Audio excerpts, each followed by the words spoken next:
Esto no es solo la historia de un hombre. Es la historia de una herida que no nació de una decisión propia. Es una huida hecha con prisa y sin explicaciones. Es una caída que marcó un destino para siempre. Y es una gracia inesperada que llega cuando ya te convenciste de que nadie te buscará. Volvamos al palacio de Gibea en una mañana que parecía normal. La luz entraba por ventanas altas y dibujaba líneas sobre la piedra. Los sirvientes se movían preparando la mesa real y el aroma de especias llenaba el aire. Los guardias marcaban el paso con precisión. Todo tenía apariencia de orden, pero detrás de esa calma el reino de Saúl ya temblaba en silencio. En medio de esos pasillos corría un niño sin conciencia de tronos. Mefiboset reía, inventaba batallas con un palo de madera y una tela como capa. Para él, cada columna era una fortaleza y cada escalera un castillo. No entendía de reportes de guerra ni de decisiones del consejo. Solo sabía que ese lugar era su casa y que su risa todavía estaba a salvo. Pero su nombre cargaba historia. Era nieto de Saúl y hijo de Jonatán, el heredero que amó a David como hermano. Jonatán no solo fue valiente, también fue leal a la verdad. Él sabía que David era el escogido por Dios y aún así lo defendió. Y entre los dos hubo un pacto fuerte, un juramento de misericordia para la descendencia, aun cuando el poder cambiara de manos. A pocos kilómetros, la batalla final se desató como tormenta. Polvo, gritos, choque de armas y un destino que no esperaba a nadie. Saúl cayó y Jonatán también. Y cuando esa noticia cruzó el umbral del palacio, lo hizo como un golpe seco. Porque en esos tiempos, cuando surgía un nuevo rey, muchos reinos borraban la línea anterior por miedo. La nodriza lo entendió antes que cualquiera.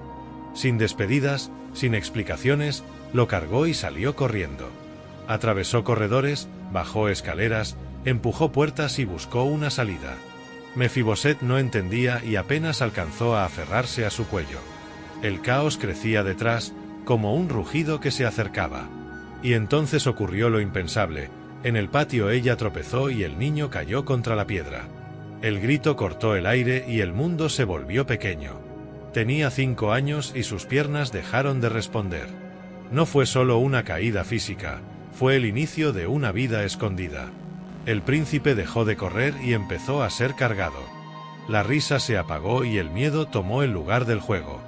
Y así, en un instante, la tragedia le puso un nuevo nombre a su futuro. Si te gustan estos relatos bíblicos contados con emoción y detalle, suscríbete ahora. Porque lo que viene no es solo dolor, es un giro de misericordia. Ese niño que cayó en un patio real crecerá lejos, en un lugar seco y olvidado. Y cuando él piense que su historia terminó, el cielo abrirá una puerta que nadie esperaba. Lodebar era un lugar donde los nombres se vuelven susurros. Tierra seca, caminos polvorientos y casas sencillas que no aparecen en los mapas del poder. Ahí Mefiboset creció bajo el techo de Maquir, un hombre que lo protegió sin hacerlo sentir estorbo. Pero por dentro, el niño aprendió algo duro, que su vida había quedado marcada por una caída que no eligió. Los años hicieron su trabajo. La herida del cuerpo se volvió rutina y la herida del alma se volvió pregunta. ¿Por qué a mí?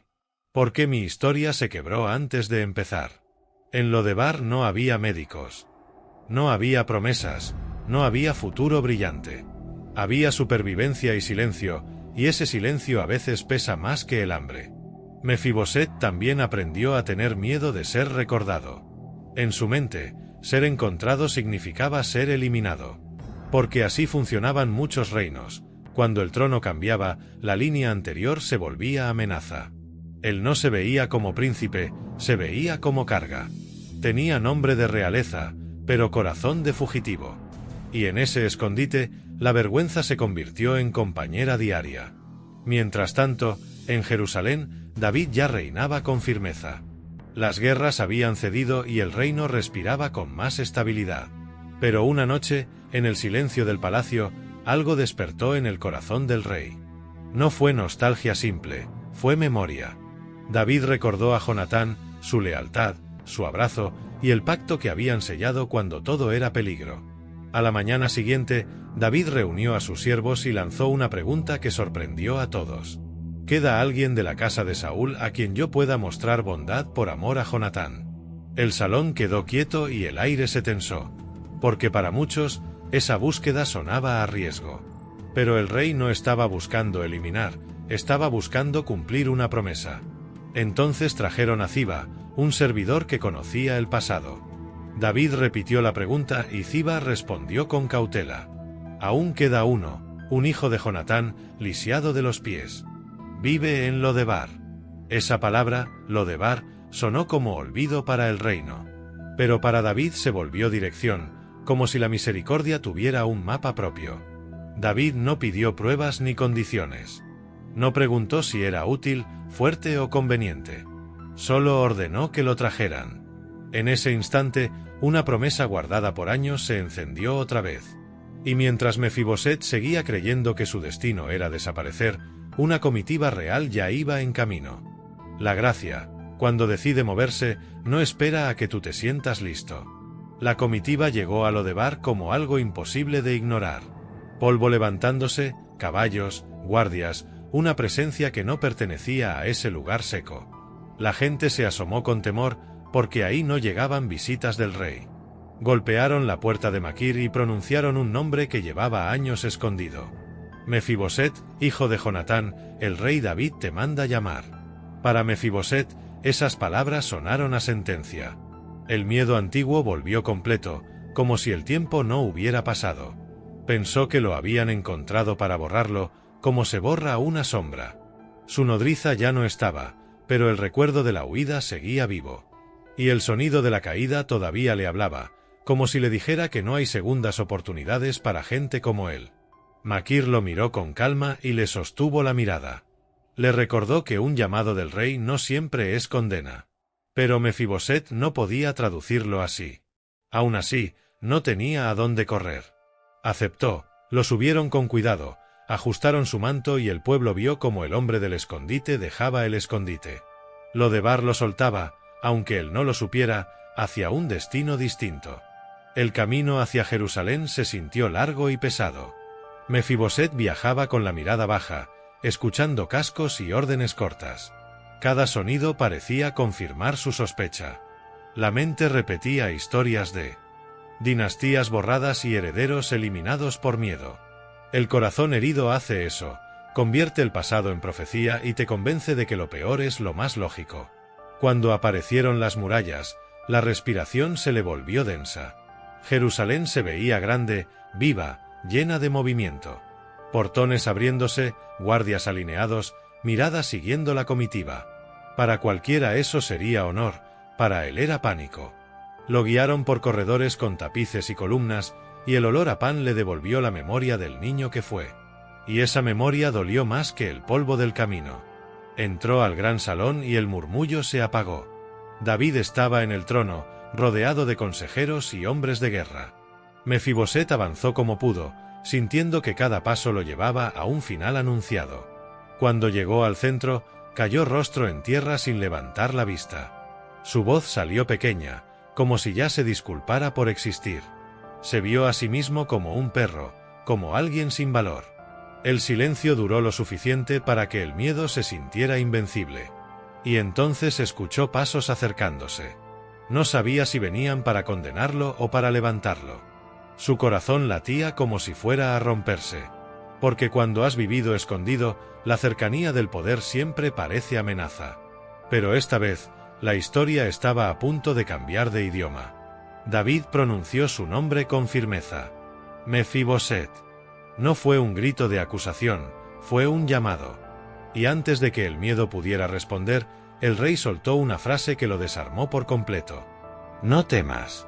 En un instante, la sentencia imaginada se quebró. Lo que Mefiboset esperaba era juicio, pero lo que recibió fue misericordia. David explicó el motivo sin rodeos. Por amor a Jonatán, tu padre, voy a mostrarte bondad. No era emoción del momento, era pacto.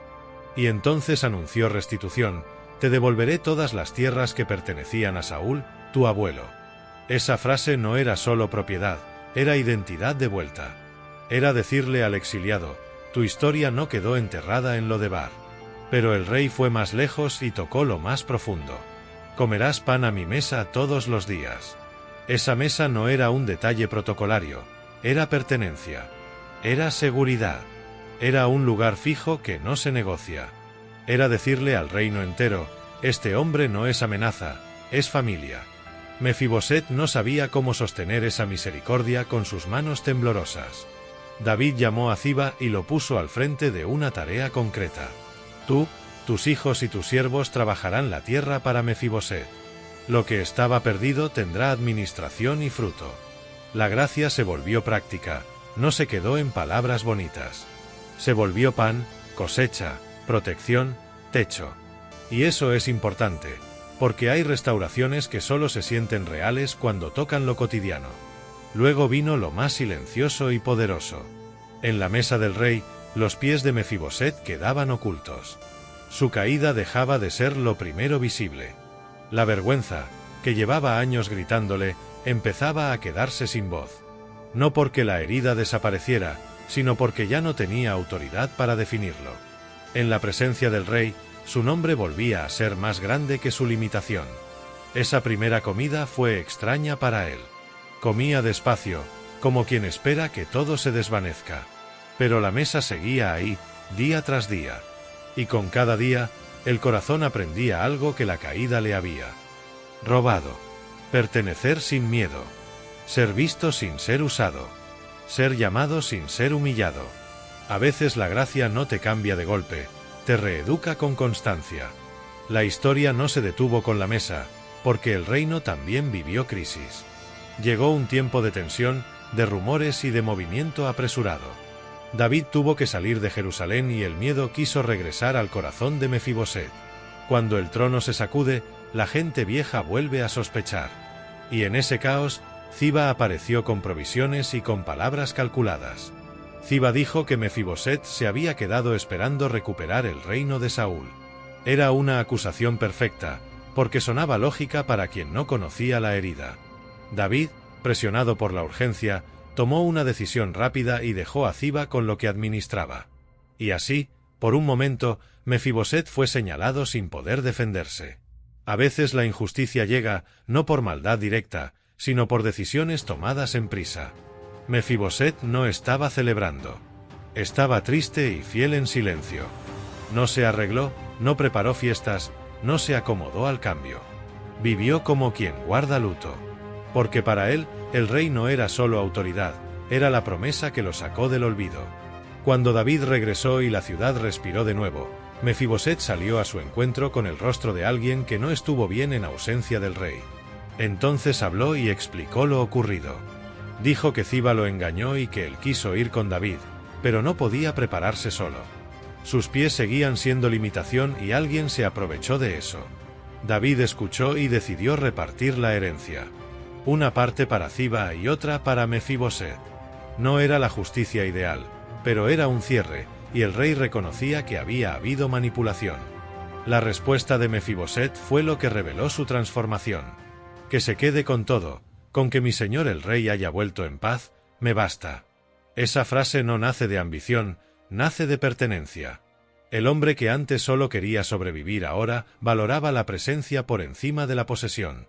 La mesa por encima de la tierra. El pacto por encima del orgullo. Eso solo lo hace la gracia cuando sana de verdad. Y esa es la parte que muchos no ven. La misericordia no solo te rescata del lugar seco, también te sostiene cuando te malinterpretan.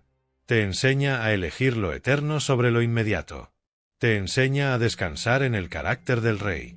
Y cuando llegas ahí, los rumores ya no tienen el poder de definirte, porque tu identidad ya no depende de lo que otros dicen. Mefiboset empezó como príncipe, cayó como fugitivo y terminó sentado como hijo. Esa secuencia es una lección para cualquiera que se siente lejos. Porque lo de Bar no es solo un punto en un mapa, es un estado del alma.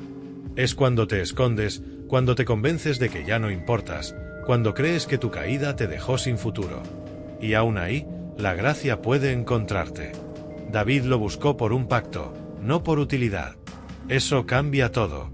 La misericordia no se activa por méritos, se activa por fidelidad. Por eso la gracia puede entrar a lugares secos sin pedir permiso. Puede pronunciar tu nombre cuando tú mismo dejaste de pronunciarlo. Puedes sentarte a una mesa cuando tú creías que solo merecías esquina y silencio. La mesa es la imagen más fuerte. En esa mesa, los pies quedan debajo. La herida no desaparece, pero deja de gobernar. La vergüenza no se borra con discurso, se apaga con pertenencia. En la presencia del rey, tu historia deja de ser etiqueta y se vuelve testimonio. Eso es lo que pasó con Mefiboset, y eso es lo que Dios sigue haciendo. Y todavía hay algo más profundo. David es una sombra de un rey mayor. Jesús también llamó a los que vivían lejos, a los quebrados, a los que se sentían indignos. No vino por los que se creen completos. Vino por los que cargan marcas. Él también prepara mesa y también cubre vergüenza. Él también pronuncia nombres y devuelve dignidad. Si hoy estás en tu propio Lodebar, no corras si escuchas el llamado. No te escondas detrás de tu caída. Acércate como estés. La gracia no te pide caminar perfecto, te pide responder. Y cuando respondes, Dios hace lo que nadie más puede. Te devuelve futuro, te devuelve pertenencia, te devuelve paz por dentro. Si este relato te habló al corazón, suscríbete al canal y activa la campana. Aquí seguimos contando historias bíblicas con emoción, contexto y profundidad. Comparte este vídeo con alguien que se sienta olvidado. Puede ser que hoy, por medio de esta historia, la gracia toque su puerta. Y recuerda esto cuando la vergüenza quiera gritar. En la mesa del rey, los pies quedan debajo. Lo que te marcó no es lo que te define. El pacto es más fuerte que el pasado. Y cuando Dios decide recordar tu nombre, no es para juzgarte, es para restaurarte.